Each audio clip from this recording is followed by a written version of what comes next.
final question, Resma, is to you. Thank you. President Trump, you talked about how the increase in the price of food, gas, and rent is hurting families. But the real cost that's breaking families' backs and preventing women from participating in the workforce is childcare.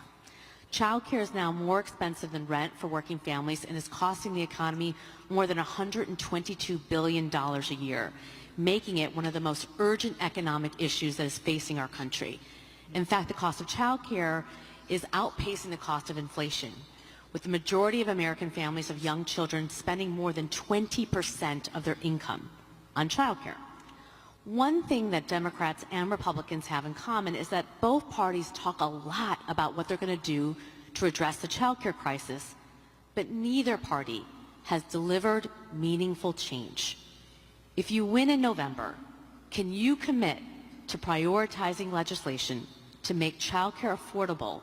And if so, what specific piece of legislation will you advance? Well, I would do that, and we're sitting down. You know, I was we had Senator Marco Rubio, and my daughter Ivanka was so impactful on that issue. It's a very important issue, but I think when you talk about the kind of numbers that I'm talking about, that, because look, childcare is childcare.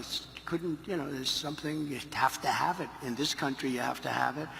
But when you talk about those numbers compared to the kind of numbers that I'm talking about by taxing foreign nations at levels that they're not used to, but they'll get used to it very quickly. And it's not going to stop them from doing business with us, but they'll have a very substantial tax when they send product into our country. Those numbers are so much bigger than any numbers that we're talking about, including childcare, that it's going to take care. We're going to have, I look forward to having no deficits within a fairly short period of time, coupled with the reductions that I told you about on waste and fraud and all of the other things that are going on in our country.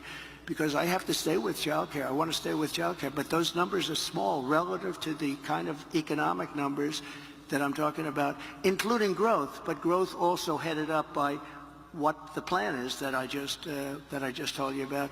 We're going to be taking in trillions of dollars, and as much as childcare is talked about as being expensive, it's relatively speaking not very expensive compared to the kind of numbers we'll be taking in. We're going to make this into an incredible country that can afford to take care of its people, and then we'll worry about the rest of the world. Let's help other people. But we're going to take care of our country first. This is about America first. It's about make America great again. We have to do it because right now we're a failing nation. So we'll take care of it. Thank you. Very good question. Thank you. Thank you, Bob.